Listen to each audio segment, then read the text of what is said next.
We'll call our meeting to order tonight. Sherry and Renata, if you would do the roll call, please. Gookin, Hi.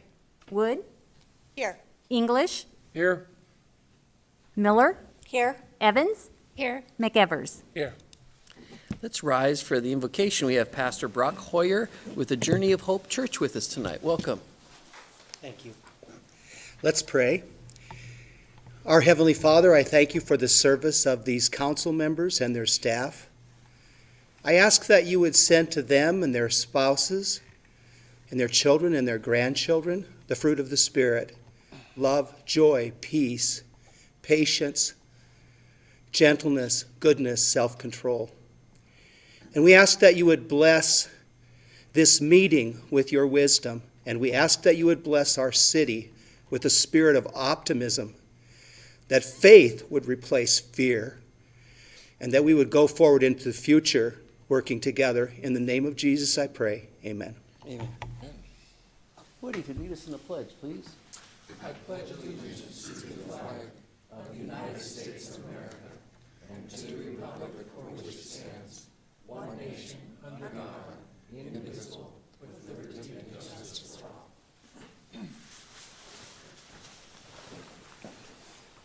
I'm happy that the pastor mentioned grandchildren. It's the first time in 7 years, and there's a couple of grandpas here tonight. There's no grandmas, but a couple of grandpas.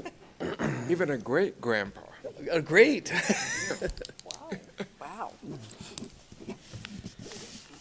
So we don't have any amendments to the agenda, and now it is public comment time. Anyone wishing to address the council on city business shall have 3 minutes to do so. Anyone wishing to give public comments tonight? Is there anyone online, Renata, who would like to give public comment? We have a few people on Zoom, but I do not see any waving of the hands. Okay. So we will move on to announcements. Is there any member of the council that has an announcement tonight? Kiki. Just a quick one. The North Idaho Building Contractors Association resumed their joint government policy and issues meetings, and so I attended that today. And I think they all need a self-help group for being behind in all of the appraisals, all of the building, all of the work that they've just gotten caught up with. So they're kind of overwhelmed group, but they're coming back together and hopefully going to come to some good meetings here in the near future. Thank you. Anyone else have anything tonight? Mr. Christy. Mayor, I should probably announce that last night, the North Idaho College Board of Trustees did approve our expansion of the Meyer Health Science Building. So those will accomplish many more future jobs in the health science area that will tie in nicely to the health corridor. And so we're excited about that, hopefully by spring of 2022. So in the planning stages, are all the plans completed now? Everything's done. Now we're off to, we have the bids, we Oh. approved the bids, we're off to construction. So a year from now? Maybe. Yeah, that's great news. Thank you. All right, we will move on to the consent calendar. Mr. Mayor, I'd like to move for approval of consent calendar as presented, including Resolution 21014. Second. Motion and a second to approve the consent calendar. Any discussion? Roll call, please.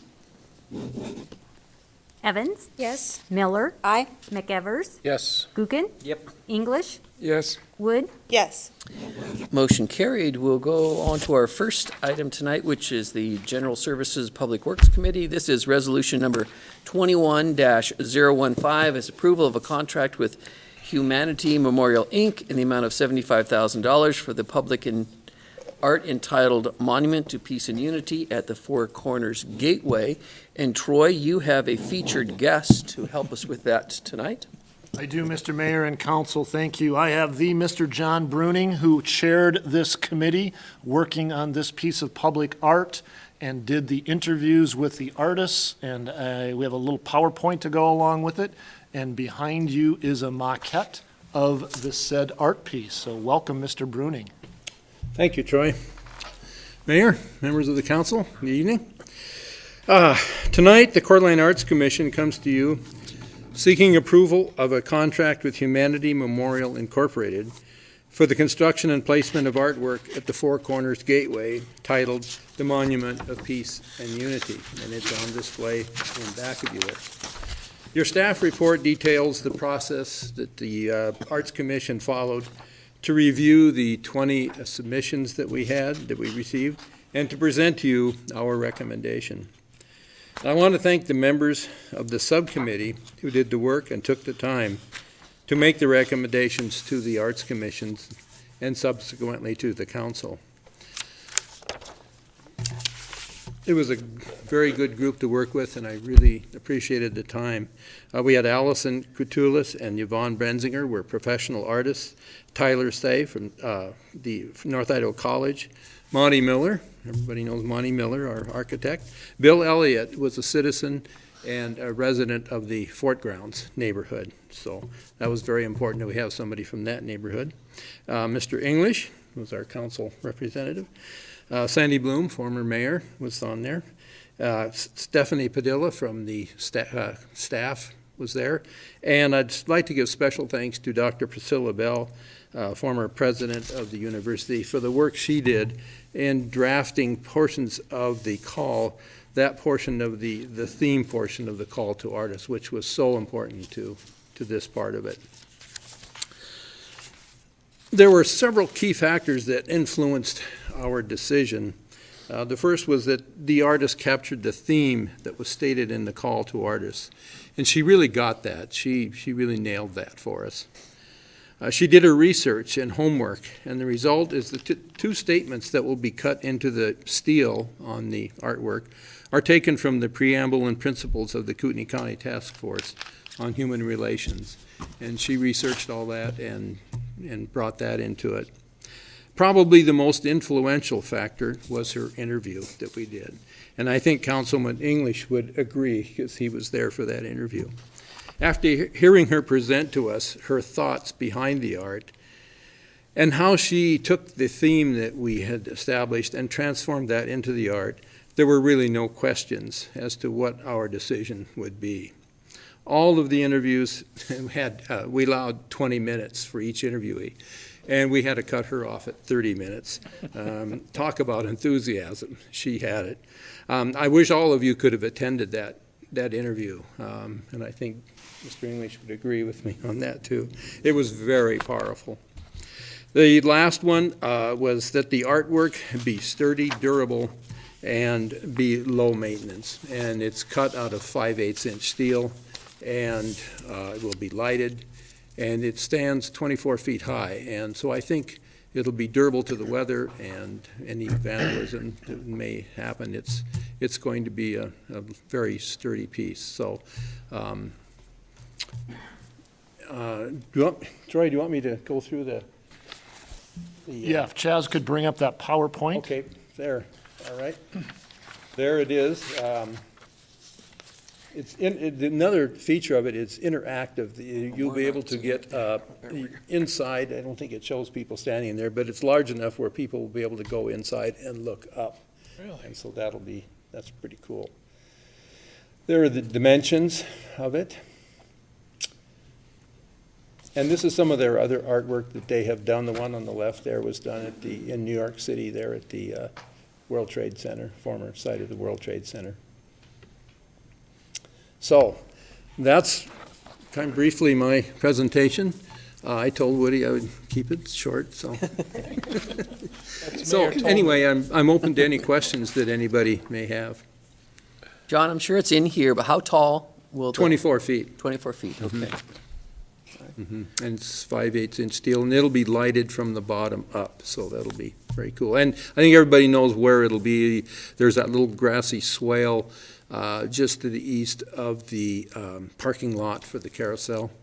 And Bill Greenwood and I looked at that site last summer, I think it was, and looking for power sources and things like that. So we agreed on that site. So the low maintenance part of it, I'm sure Bill will appreciate. So. And, Go ahead, Keith. and Doug, when again is the installation date expected to be? About end of September. They thought they would need 6 months to build it.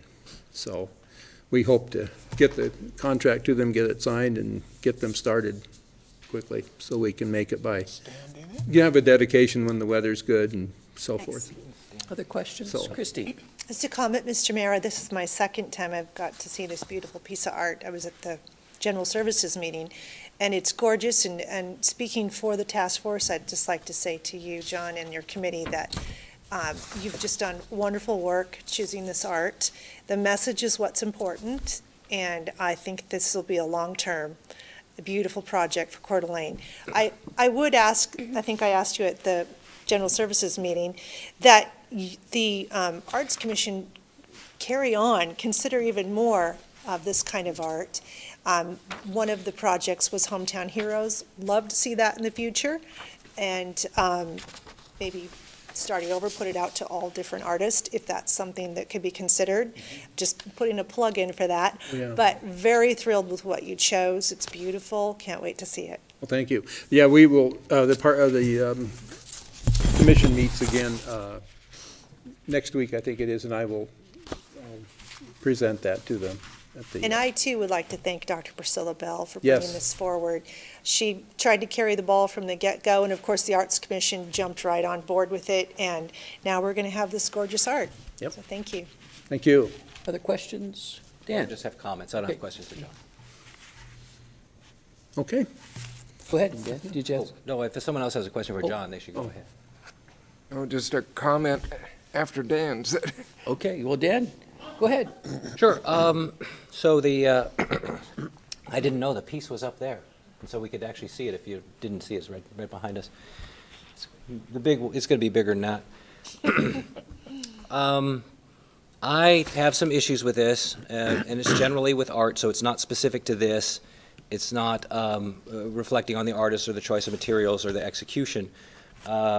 But it seems to me that this is just art for the sake of art, that we have an opportunity to tell people who we are and what we represent. This, you could stick this in any city and it would stay the same message. So it really isn't specific to us. Believe the artist is non-local because the contract says the address is in West Virginia. And that's one thing that I like to consider, is that we support our local arts community by promoting local artists. And also there could have been a powerful message that could have been sent about the history of this place regarding human rights and the efforts that were made by some very fine people years ago. And we had that opportunity, and now we're doing this. The other thing is something that I've mentioned on council before, which is that, we're not really making a decision here today. There is no decision point because the decision has already been made. It was made by a subcommittee, and we're just being given, here's what we're going to do, guys, yes or no. I mean, at least give us the illusion of some kind of decision power here by presenting us with some options and saying, here are the top three, and this is the one the committee represented. That would be a lot more comfortable for me to deal with. Thank you, Mr. Mayor. Dan? Well, like John said, this, I think it's a terrific piece that very much talks about who Coeur d'Alene is specifically, and the words. And one of the things we didn't realize, and probably wouldn't have unless we went through the interview and the interactive part, is that, it's really going to be an interactive piece. And if you look at the model, you can see there's even a bench there where, people can sit and reflect, and it shows kids. So, yeah, they looked at different things and gave them careful consideration, but, this was just head and shoulders. So, yeah, I'm very happy to support that. All right, if there aren't any other questions, we'll be looking for council action. Mr. Mayor, I'll make a motion to approve resolution number 21-015, approving a contract with Humanity Memorial Incorporated in the amount of $75,000 for the public art entitled Monument to Peace and Unity at the Four Corners Gateway Master Plan Update. Second. Motion and a second. Discussion. Roll call, please. Miller, Aye. McEvers, Yes. Gookin, Nope. English, Yes. Wood, Yes. Evans. Yes. Motion carried. Thank you, John. Appreciate the report on that. So we'll move on to resolution number 21-016. This is approval of a 3-year concession lease agreement with the Bowie LLC with an option to renew for an additional 3 years at the McEwen Park Rotary Harbor House. Bill Greenwood, welcome, Bill. Good evening. The Bowie LLC, this year, their contract was not up. They could have sent in a letter and just to extend it for another 3 years, but we allowed them to expand their footprint on that area where the seating is up on top of that deck. And in doing so, they've increased some revenue. So I asked them if they would increase their fee to us, and they agreed to that. So the original amount was $10,000 a year. It's moving up to $16,000 a year. And so with the CPI increases, it'll go along with that. So it's a 3-year with another option with a letter to go another 3 years after that. It's pretty simple. The corporation, the gentleman that Essex, Corey, and Jared are doing a fabulous job. They work really well with our staff. They clean up after themselves. Sometimes they need a little help with, we bring out our power washer to help out with that a little bit, but they do a very nice job, and everything we get from the public in and around the park is that they're doing a great service to us. Bill, how many did we start off with? Did we start off with just one vendor? It seems like we swung and missed a couple times to start off with it before we got someone that's pretty solid, and I agree that this group is doing a good job out there. To answer, yeah, there were three previous. So we swung and missed 3 times? Yeah. That's considered an out. Got a do-over. So they're doing a good job out there. They attract a good crowd. I think that it became what we'd all hoped for, yeah. What the park had envisioned, that was the activity that was going to go on that Yep. on that corner. So they're pros, and they're younger. Yeah. Folks, they're not old people like you. I love their creativity. They're always really easy to deal with, and they're excited about what they're doing. They've got a passion, so they're really nice to work with. Questions, council? Well, we'll go to Kiki, and then we'll come back over to you. I just have one question, Bill, and we discussed this, and I think I talked to Troy about this. In the course of the conversation of renewing the contract, did you have an opportunity to ask them if they could participate in helping collect boat launch fees? And I know that at the point we talked about it, it was how would they do that? They can't run down there and do that.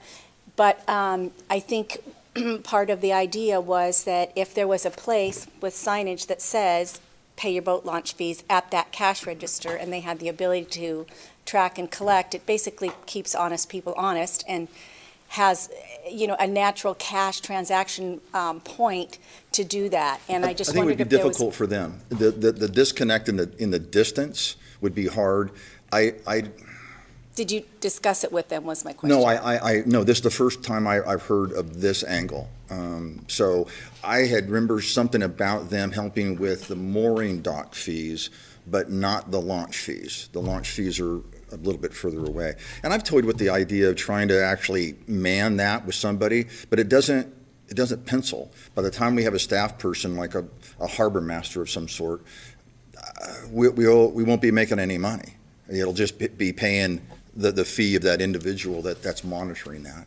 Well, so as it is right now, we're kind of on an honor system for Yeah, people we to are. put that in there? Yeah, and it worked better before. So I'm just- When we had, even though people would go around the gate and break the arm, we actually collected better revenue at the time. I'm just suggesting that if these are creative guys and there's a way for Yeah, them to make they're some great to money off talk of to. it, Yeah. and signage may direct people up there, and they Right. may, sell them a soda pop at the same time Sure. they. Yeah, I'll pay be the glad fees. to broach the topic with them. I'd appreciate it. They're really agreeable, and again, they're really creative, so they may have some ideas that I've never thought of. Great. Okay. Thank you. Any other questions for Bill? Dan? Well, one thing at our meeting the other day, I said, this is a terrific agenda. All 3 items were great. And these folks, this is one of the high points of our bike rides. Go out around the lake and come back and stop there. And they do a terrific job. And so that's great to see. And, that's an interesting idea about the boat launch, but but it seems like kind of a hard burden to put on them that there's not a logical connection other than they happen to be there. But anyway, I support this. Thanks. Anything else? Any other questions? If not, we'd be looking for council action. Move to approve resolution number 21016, approving a 3-year concession agreement with the Bowie LLC, the option to renew for additional 3 years at McEwen Park Rotary Harbor House. Second? Motion and a second. Any further discussion? Roll call, please, Sherry. McEvers, Yes. Gookin, Yeah. English, Yes, Wood, Yes. Evans, Yes. Miller. Aye. Motion carried. Thank you, Bill. Now we'll move on to resolution number 21-017, approval of a 5-year renewable lease agreement with Coeur on Ice LLC to create and operate a seasonal ice skating rink in McEwen Park. I know that's been talked about a lot. Bill, what do you got? Yes, it has. So some years ago, the backstory is that this gentleman, Jerome Murray, came to us with an idea about an ice rink. We in the Parks Department have thought for a long time about a winter something, right? It would be really good. When the snow was here enough, we back-dragged the snow and did a little bit of a cross-country ski through McEwen, but the snow doesn't really stick around very often. So he approached us with this idea, and we chatted about it, and we needed some power that we didn't have at the time, and he kind of disappeared. And Jeff, our superintendent, Erickson, asked me about it, and I said, I haven't heard from him in a while. And then within a couple of weeks, he reached out again. This was before COVID. And so we worked through that and came up with a plan and brought it forward to Park and Rec last year. And just prior to bringing it to you folks, early spring, COVID hit. And so they contacted me and asked if we could just put that on pause. And I said, that's easy enough. The agreement's written. I said, we'll just go through the whole routine all over again through Park and Rec and then bring it to council once again. So the idea of this is that he has, let me see if they bring up our man behind the curtain. Can I have my PowerPoint up, please? I think you have to kill a witch first. I can't get it. Right through the door. I just can't see. That's why I'm kind of going like this. They have done this model in California and Oregon. And so Jerome's business was making ice, industrial. And so he has an ice rink. He's going to set this up out in front of McEwen. And this is the layout of the ice rink. And this is the pavilion. He's gone through building, fire, and police. We met with them over a year ago, and he's followed up with building on these igloos to make certain they're okay. These are similar to what you might see over at Crafted, that same kind of idea. The fire pits, you'll see here in a moment what they do. They have s'mores and some stuff for fire pits. And that's the aerial view of how it looks. Neat. Our thinking on this is that from this side to this side, there's a grade difference of about a foot. He needs it level. And so he's going to be required to come in with some really nice sand and level this out so that it's flat. We talked through the idea of bringing in the sand and then removing it. And then we talked through this and said, you know what? Let's not do that. Let's go ahead and just feather the shoulder where the levelness is. And we run this out all the way around where the foot, you're not going to, the difference in the elevation you won't see. It'll have a soft shoulder. And we just leave it. And then every year we just reseed. It's easy enough to get the grass to come back up. We'll use Mike's Magic Dirt, the compost. It'll pop. And then it'll be good for the season. And then he can come back in the following year and just put it back up on this location. Our part of this is he's going to have a contractor do the work, but we're going to go in here and identify where our irrigation heads are and obviously raise them accordingly. And then he'll set it up. In the model you'll see coming forward here in the next frame, he shows in the Modesto on Ice a tent. He's not going to use a tent this season. So he has a Zamboni that he'll park out there and he'll groom the ice. But this year he's not going to put up the tent structure you'll see here's somebody just talking about how much fun they had at Modesto on Ice. And so this is the idea of the ice rink. He has this LED light in it, but we won't see this, the sides of this tent. I joked before at Park and Rec, I'm this guy right here because he's got the training wheels for skating, because I cannot stand up on skates. And they'll have parties, so it'll be an open skate time for the public. Then you can have events there and rent it out. So I'm not certain how that is going to work with them, but that's their business model. And so they'll have to be seeking sponsorships. And this is kind of what it looks like in this area where they were having the fire pits and igloos. And the other element of this, Andrea, Jerome's wife, is a special education teacher. And I've hooked her up with our Disability Action Center, so they'll have days for folks that maybe, excuse me, in wheelchairs that can have time on there without a lot of people skating around. And this is Jerome and his wife Andrea, and this is the idea of the fire pits.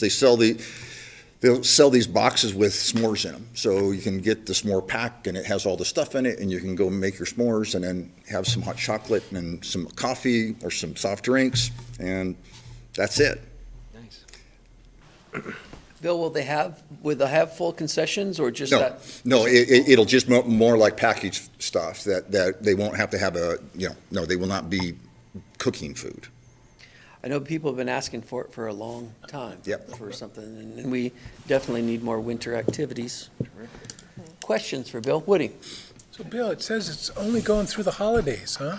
Yeah, so that's their model. They'll set it up the middle of October, and then they'll have it up and running the first part of November, and they just want to get the holiday shoulder season, and depending on how business is, he told me what they've done normally is they'll shut it down the first week or so right after the new year. Right. So that's, and they're going to be there for just those months and pay that fee that you see in the staff report. Other questions? Christie? Just a comment, Mr. Mayor, as you know, I'm the liaison for Park and Rec. Park and Rec has seen this presentation twice now, once last year and then this year. Both times, the entire commission just loved the idea. Very strongly support it, hope that it happens. It'll be a fun family events for the winter. Great. Dan? Thank you, Mr. Mayor. Bill, is this going to be sitting on part of the field that sinks? I'm sorry, couldn't hear you. There's part of that out there where the field is, I'm just going to call it the field, that's like sinks. This isn't going to be over that. We're not going to have to worry about it sinking. No.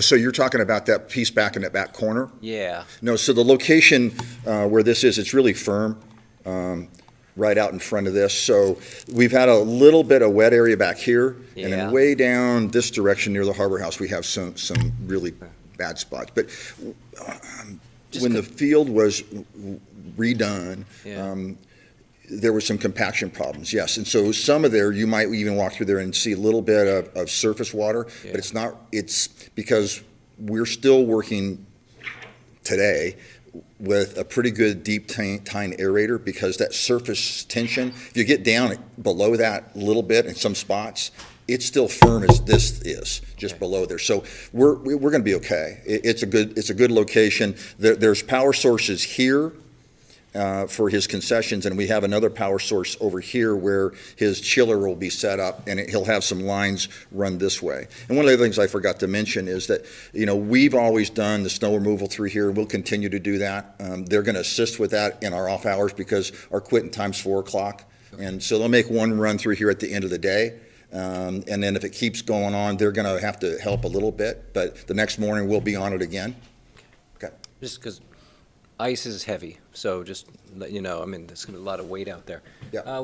Have you talked to Cairo about this? Are they okay? Yeah, I did speak to him, and it doesn't affect his season at all. And so we'll have this all fixed up before our spring goes. And so, again, the idea of that level area is we're going to have that shoulder soft enough where it won't really seem like much of a bump up. It'll just seem like a little high spot. Okay. That's the intention. And, we'll probably honestly find some hiccups, as we always do, but we'll adjust and make it work. Well, it sounds really fun. Good. You going to be out there? Are you gonna be as with long me as they have with the the training training wheels? skates, sure, or, I don't mind getting my butt wet. I'm good.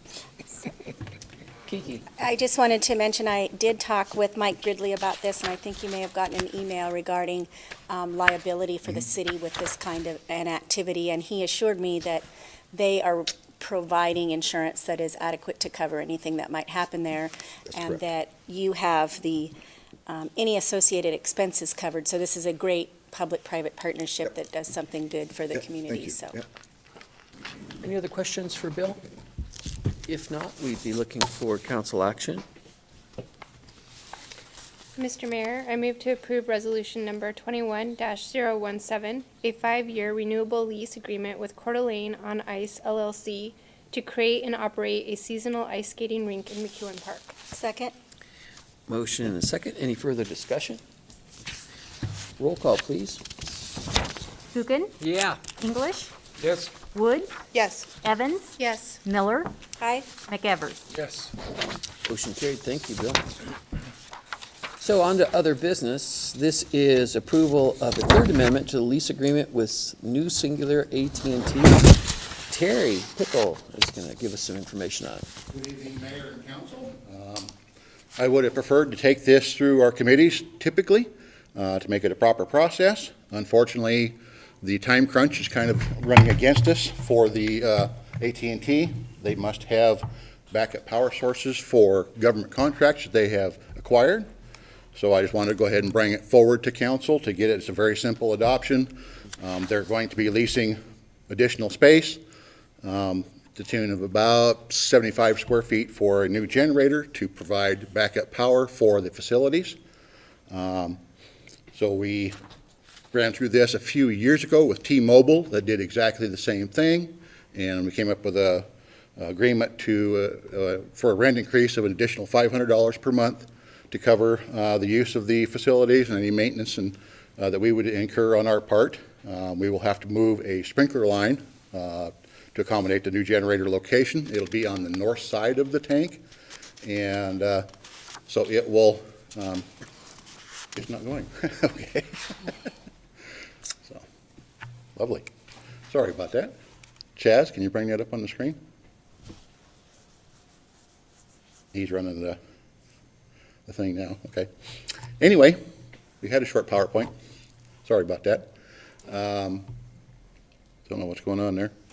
Anyway, they'll be installing the generator on the north side of the tank. The only neighbor will be the area for ISP for their impound lot. So it'll be a very quiet generator. There won't be any noise generated by it, so we're not concerned about the neighbors there. It's protected by trees to the west side for the neighbors over there, and there's quite a bit of space.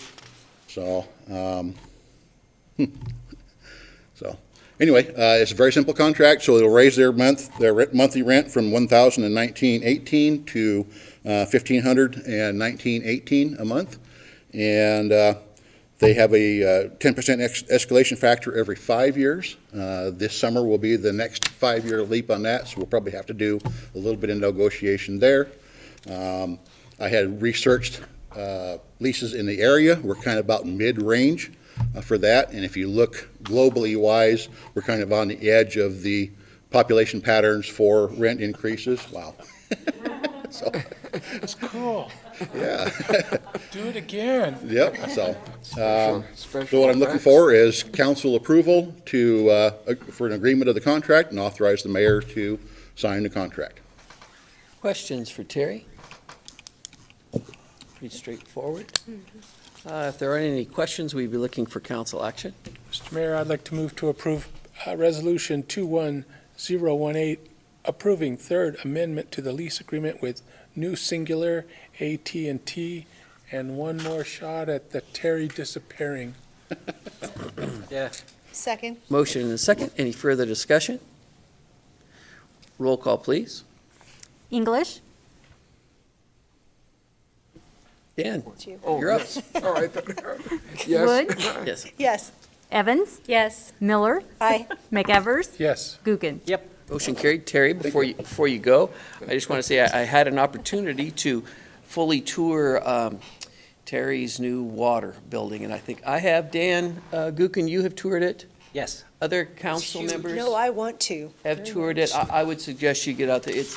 Terry and his staff have done a wonderful job on a small budget to put together a fantastic facility that's going to serve Coeur d'Alene not only for now and do a great job, but well into the future. And I think both our water and wastewater departments, as well as our city as a whole, does a fantastic job of not only operating for today, but looking 10, 15 years down the road. And Terry, I think that you have put us in a great spot. I love that meter program it's going to get a much bigger return than you even anticipated. Right. But I would encourage council, just give Terry an email and say, hey, you want to stop by? And they've got a great tour, and you'd be very proud of what he's done up there. Yeah, we were going to try and get everybody all together at once, but with conditions, it's been kind of impossible. So just email me when you have time.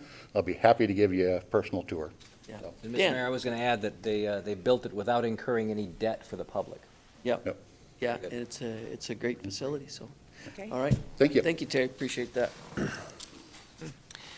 So we'll move on to our public hearing. The first hearing that we have is a legislative hearing. It's V-20-05. It's the vacation of an 11-foot wide alley located between Davidson and Emma Avenue west of Government Way in the city of Coeur d'Alene. I believe Renata and Sherry, we have Dennis Grant is zoomed in. Yes, I'm here, Mayor. How you doing? He is. All right. So, good evening, Mayor and Council, and zooming in, Dennis here, and I have the map. It should be showing for you. Hopefully, you can see it. It's the applicants Christopher Deering and Heather Dorrell are requesting the vacation of an 11-foot wide alley located between Davidson Avenue and Emma Avenue west of Government Way, as showing on the screen there. It is not known when the requested alley was originally dedicated to the city. The requested alley would not have any financial impact on the city, but would add approximately 2,805 square feet to the county tax roll. This is a minor amount, but would benefit the city as tax revenue and to the landowners whose lots adjoin the alley. The alley does not contain any city utilities. The franchise utilities would keep their access easement as part of the vacation ordinance. The development review team was informed about this vacation and had no objection. I did send out 43 certified mailings, did not receive any comments back. I did receive a few phone calls, and they were all neutral, the two that I received. So the recommendation is for City Council to approve the vacation action per Idaho Code Section 50-1306 and to vacate the property to the applicants Christopher Deering and Heather Dorrell. Council questions for Dennis? Anyone have a question? Dan? Thank you, Mr. Mayor. So Dennis, I'm actually using Google Earth right now on my phone because I can't see on your map up there. There's a solid green bar. Is there actually a way to drive a car from Davidson to Emma through there? Is there like a real tiny alley? Yes, it's only 11 feet. I think I'm pretty sure it's a remainder piece from the old government tax number there was left. The intended use was for an alley, and the property owners to the east, it'd be 210 Emma and 209 Davidson, have access off of the streets where the property owners on 224 and 211 do not. So that is their access. So the proposed vacated alley would go to the property owners on the west and still be used as their access. And so, just looking at the map, where are which homes are the applicants in? 211. They're the ones that applied for it. And in the ordinance, it'll 211 Davidson, sorry, and the alley, the 11-foot alleyway would go to that portion at 211, and then the portion that comes off of Emma would go to 224. Okay. Thank you. Yep. Any other Good question? Any other questions for Dennis? All right, thank you, Dennis. This is a public hearing, so I will open up public comment. Troy, assuming there's no one on any sign-up list.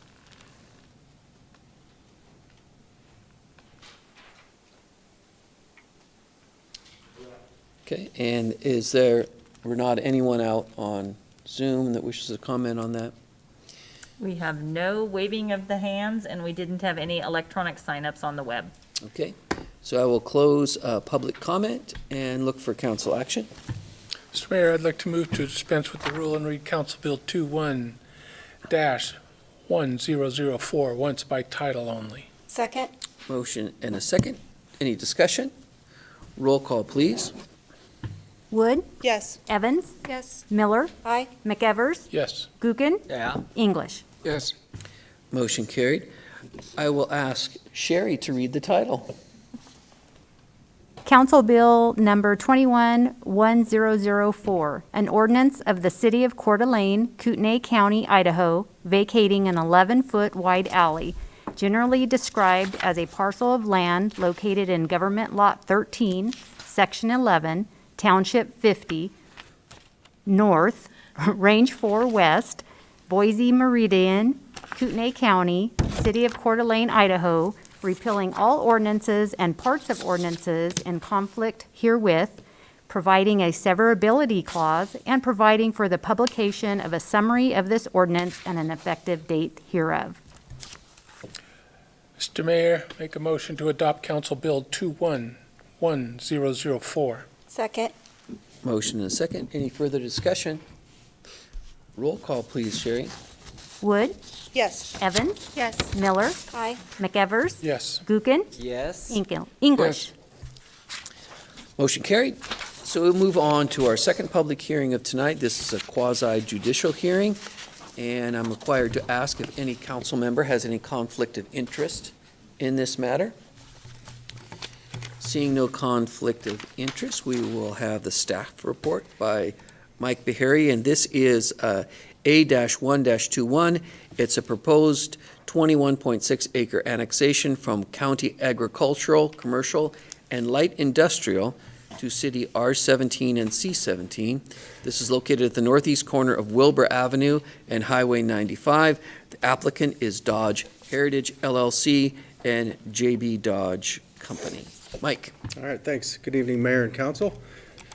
This is a public hearing for item A-1-21, an application by Dodge Heritage LLC, represented by Lake City Engineering, requesting annexation of 21.6 acres in conjunction with zoning approval from county agricultural, county light industrial, and county commercial zones to R17 and C17 zoning district.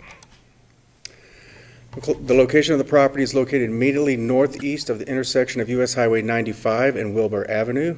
Legal notice was published in the Coeur d'Alene Press on February 27th, 2021, and all other legal notifications have been made. So here's a map indicating where this property is located within the city or adjacent to the city. The green line indicates the corporate limits. This property is located here highlighted in red. This is US 95. Here's a close-up aerial photograph of the property highlighted in red. You can see this is Wilbur, 95, Aqua, and Government Way, and this is Best Buy just for an orientation. Here's a bird's eye view looking north and a bird's eye view looking east. Property is located in the city's ACI. The ACI is highlighted here in yellow, and this property is within the ACI. The applicant has submitted an annexation map indicating the survey and the location of the property. There's the current zoning. As you see, it's primarily agriculture in the county. There's some light industrial to the north and a little bit of commercial on the eastern part of the property. The proposed zoning district is R17 on the majority of the property and C17 next to Wilbur and 95. There are 4 findings that need to be met in order for an annexation to be approved. Finding B8 through B11. The first finding is finding B8, that this proposal is or is not in conformance with the comprehensive plan. The comprehensive plan indicates this in the US 95 corridor, and the area is in transition. So these areas are where the character of the neighborhoods is in transition and should be developed with care. The street network, the number of building lots, and the general land uses are expected to change greatly within the planning period. This slide represents three comprehensive plan objectives as it relates to this annexation request. First one is Objective 1.12, Community Design. Support the enhancement of existing urbanized areas and discourage sprawl. Objective 1.14, promote the efficient use of existing infrastructure, thereby reducing impacts to underdeveloped areas, and protect and preserve existing neighborhoods from incompatible land uses and developments. The next finding is finding B9, that the public facilities and utilities are or are not available and adequate for the proposed use. This application has been routed through the city departments, and each department has indicated that there are public facilities and public utilities available and adequate for the proposed annexation with the zoning to C17 and R17. The water service for the subject site is to be served by the North Kootenai Water and Sewer District. Finding B10, that the physical characteristics of the site do or do not make it suitable for the request at this time. The site is relatively flat. There is approximately a 20-foot elevation drop on the subject property. There are no topographical or physical constraints that would make the subject property unsuitable for the annexation request. Here's the topographical map indicating the topography. As you can see, it's higher, close to 95, and it slopes to the east, and this is a relatively large flat area in this area. Here's some site photos on the property. This is on the eastern end, central on the property looking west. This is on the northeast corner looking west. This is on the northwest corner looking east. And this is on the northwest corner looking southwest. This is on that same corner looking south. Next finding is finding B11, that the proposal would or would not adversely affect the surrounding neighborhood with regard to traffic, neighborhood character, and/or existing land uses.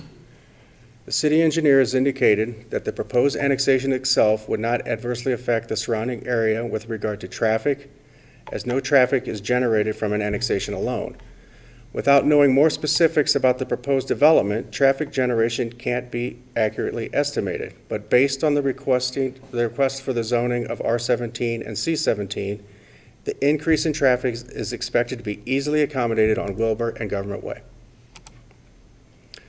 The C17 district is intended as a broad-spectrum commercial district that permits limited service, wholesale, retail, and heavy commercial, in addition to allowing residential development at a density of 17 units per gross acre. This district should be located adjacent to arterials. However, joint access developments are encouraged.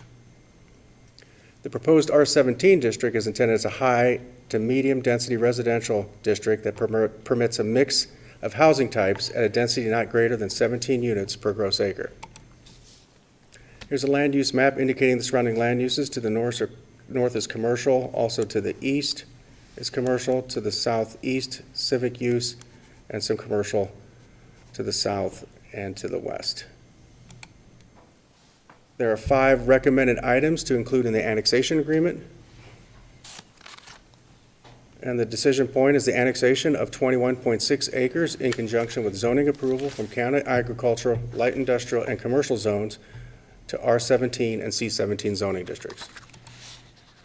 City Council will need to consider this request and make appropriate findings to approve, deny, or deny without prejudice. And that concludes my presentation. Council questions for Mike? Whitney? Just a couple, Mike. So this development is not going to impact our water or sewer? It's going to be served by sewer, but not water. Okay. Yeah. And the deal is the water guys have to give the sewer the number of gallons and all that, like we do with Hayden? Is that correct? I'm not for sure on the billing aspects of that, but there is a coordinated effort. We do this in other parts of the city, like on North on Prairie, we have different water districts serving different projects. Okay.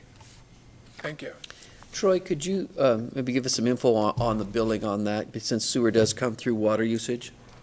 Yes, Mayor, Council, that's a great point. We will work with the water district to get the water reads so we know how to appropriately charge for the sewer, and that will be entered into with that water And of course, it says sewer, they do sewer as well for that. So, yeah, we'll enter into that agreement so we can bill accurately. And as well, if there's a collection problem, it's always the water. And so we want that district to know that if we're not getting paid, we would ask them to turn and get their attention by stopping the water. Any other questions for Mike on this? Dan? Thank you so much, Mr. Mayor. Mike, can you go back to those 5 reasons for the annexation? That slide went by really fast for me. Or 5 recommendations, whatever they were. That's it. So they're going to get water from North Kootenai. Project will be extension of public sewer, so we are going to supply sewer to them. That is correct. That's not a choice for them. They have to take our sewer. At this point, it's available and can be served at this property, so yes, they will be required to tap into our sewer. We need a sewer easement and then their sewer policies. I must say that I did read the traffic feedback from the engineer, and I was really disappointed. I would expect more information on the traffic impact, especially given the letter that we got from the school district that was talking about how if this is going to be workforce housing, there's going to be a lot more units there. Do you know off the top of your head how many units maximum you can have in that R17 district?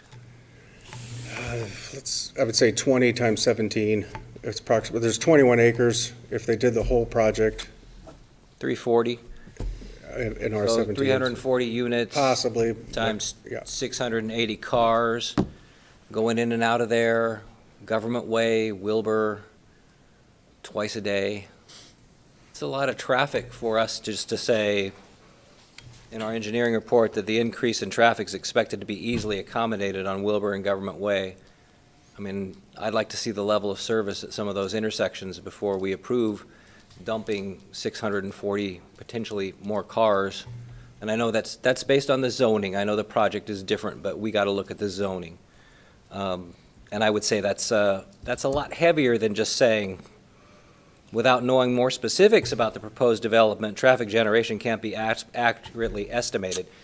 That disappoints me. I know that's not your report, but just passing it along. Okay. Just to add something there, Dan, I think that the traffic counts, and I'm certainly no traffic engineer, but if that was all C-17, would be a lot higher than if it was residential. And then, in looking at that, it kind of surprises me that all of that isn't C-17, because that's a C-17 corridor, right? If all 21 of those acres were zoned C-17 and it was commercial, I think the traffic counts would be significantly higher. And it's kind of weird, too, Mr. Mayor, that, you know, usually C-17, I always say it's our golden ticket. You know, you get C-17, you can do anything you want. But there is a difference between commercial traffic generation and residential traffic generation as far as peak in and out times. You know, the residential stuff is going to be morning and afternoon. And then also with residential, we have to make considerations for our public schools, which, you know, they did weigh in on this, which I really appreciate. And according to them, this is going to impact the schools to a certain degree. If it was C-17, though, then we could assume that it was commercial and it wouldn't have that same impact. If I may, in the C-17, you're allowed to do R-17. So if they did rezone it to C-17, they could come in and do R-17 apartments. Yeah, but you're also paying higher property taxes for a C-17, and, you know, it's I mean, you tell me, I mean, when you do your stuff, you do it R-17, I assume, so. Yeah, I mean, I was, like I said, I'm surprised that you couldn't, they didn't do all C-17, because that opens, like you Right. said, it opens up the door to more development, but they must have a plan. Other questions for Mike? Okay, so the applicant, got a familiar face that's going to give us a report. That's fine. Okay. So Gordon, you're familiar with the drill, and your name for the record, and then Renato or Sherry will swear you in. Gordon Dobler, Dobler Engineering. Do you swear that the testimony you are about to give will be the truth, the whole truth, and nothing but the truth, so help you God? I do. Thank you, Mayor, members of the council. Always a pleasure. I don't have a long one tonight, less than an hour, and we'll just breeze through. I just want to touch base on a few of the highlights. Staff did a good job of basically pointing them out, and I do want to come back, focus on, you know, the comp plan policies. We talked about R17, C17. Really, the nexus for the R17 is really just a market demand. There's more of a demand for multifamily. This is a good place to put it. You've got surrounding commercial, light industrial. We talked a little bit about traffic generation. Part of that gets addressed at building permit. If there's any specific turning requirements or any of that, that'll be addressed by staff when the building permits come through. Aqua is Lakes Highway District, so we expect improvements and modifications there. And I would ask to consider the proximity to the signalized intersection at 95. You got 5-lane government way. So, and staff's already said that there's plenty of capacity in the surface streets to serve this. Public facilities are available.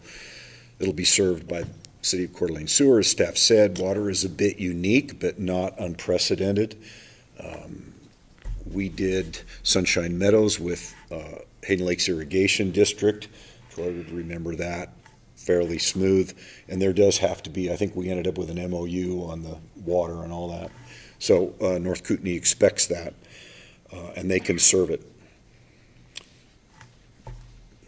Really, I just want to, surrounding land uses are compatible.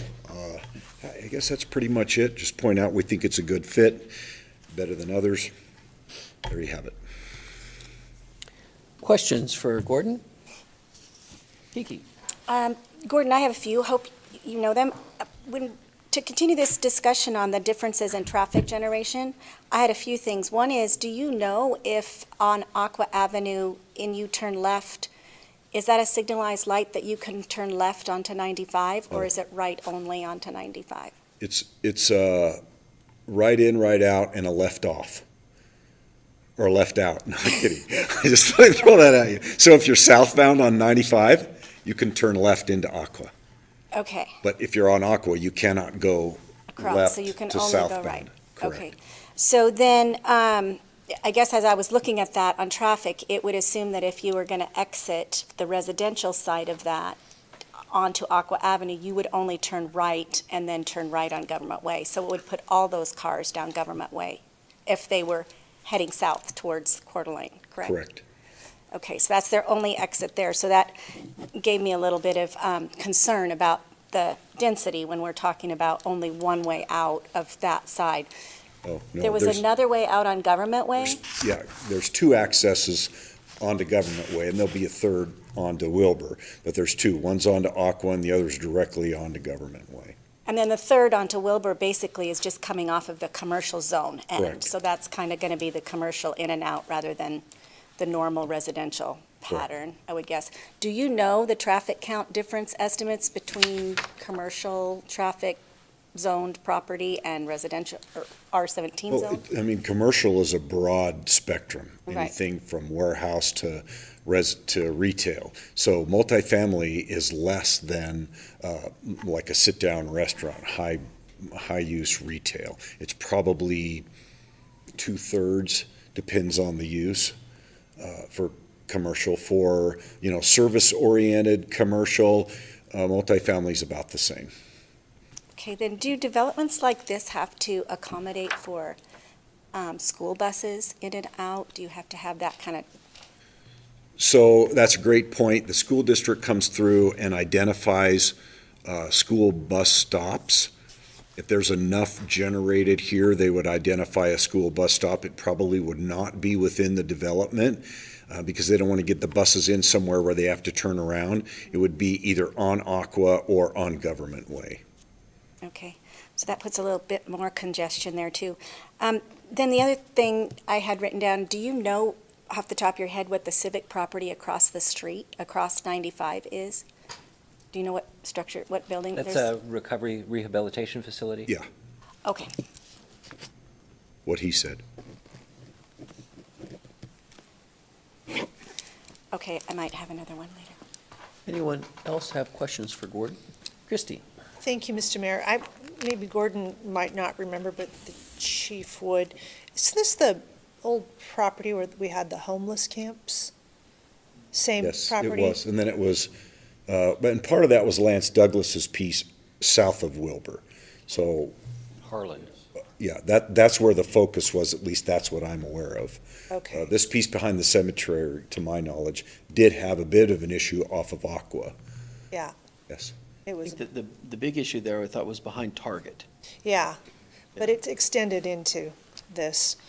I guess a couple comments, Mr. Mayor. This applicant is meeting the elements of the comp plan, is what our staff is telling us. It also meets the requirements of the zoning district. So I can appreciate the letter from the school district. I served on the board for 8 years. I can appreciate where they're coming from. However, I don't think as a council we're in any position to deny.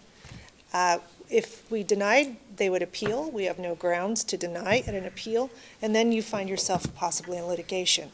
So, and I'm not willing to spend money on litigation when we couldn't even come up with $100,000 for extra police, fire, and parks last year. So if we want to change the zoning laws, we can have those discussions. If we want to make sure that our comp plan gives us different guiding principles, we can have those discussions. But for me, if it fits within what we've given people, guidelines we've given people, I don't think we have any other option except to approve. And so one other thing I would ask Troy to maybe follow up, and I was just one council person, I don't know what the rest feels. I'd like to follow up with the school district, and I'd like to see their long-term facilities planning. What are they doing to plan for growth? They're always asking what we're doing and how are we going to impact them. I'd love to see where they're planning on purchasing property, where are they planning on putting additional schools.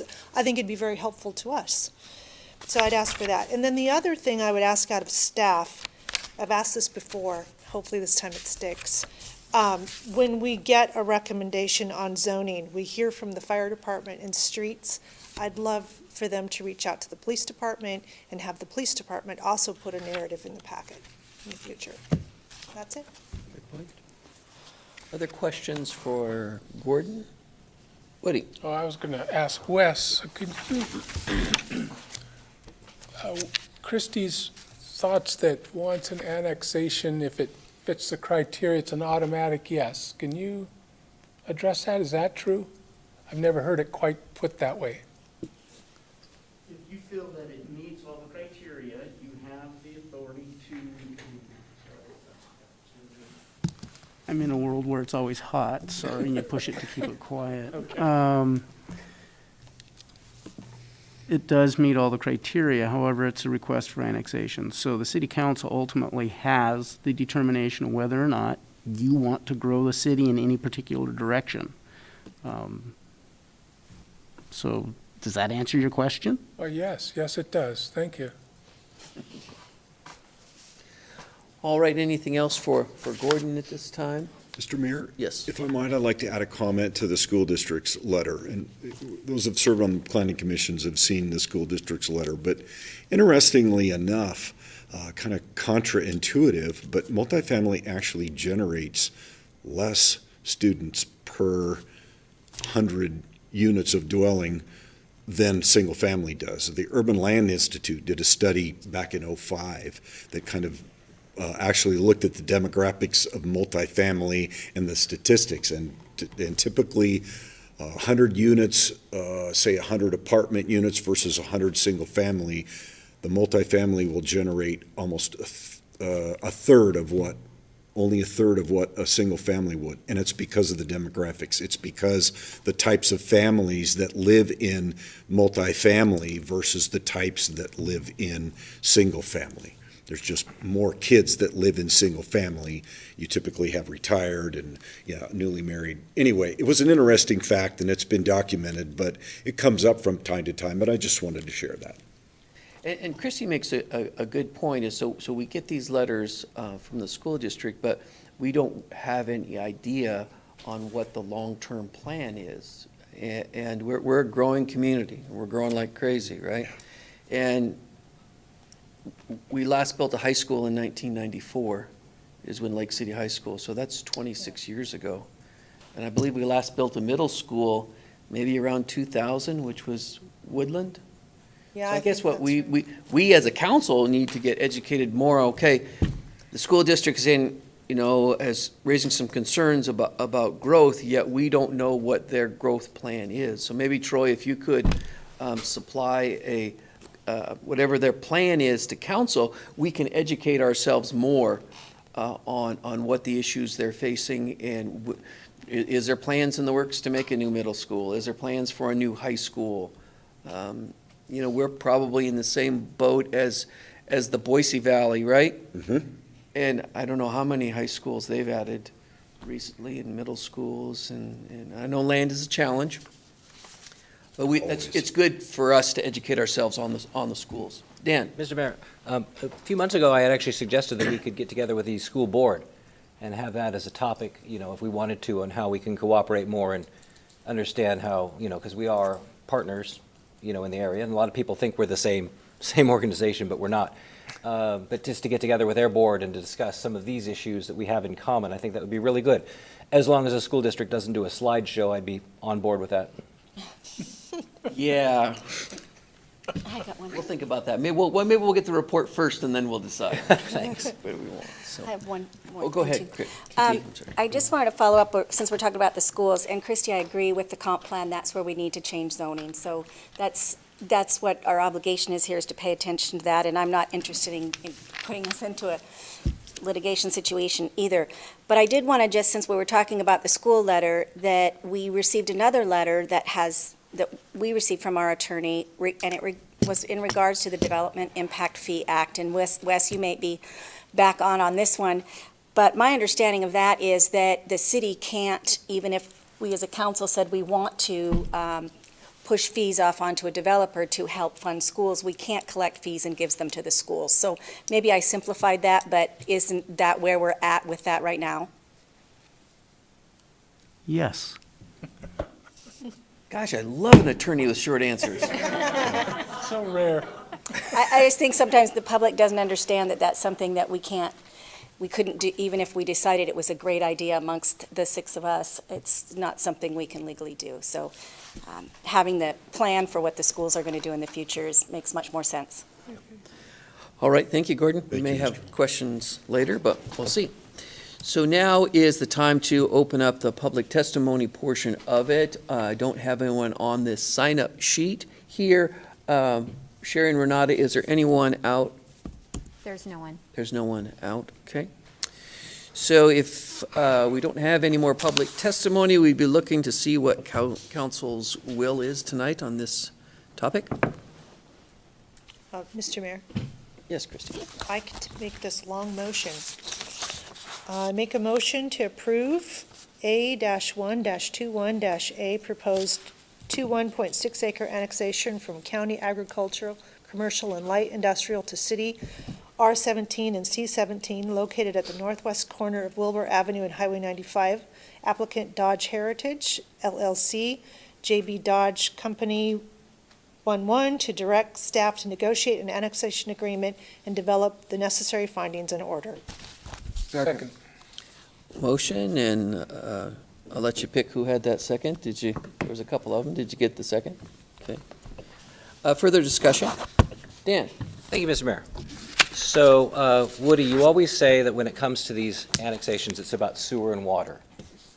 This isn't about water. Yeah. And I really want, it seems to me like this, I don't really know why they're coming into here as opposed to annexing into Hayden or Dalton.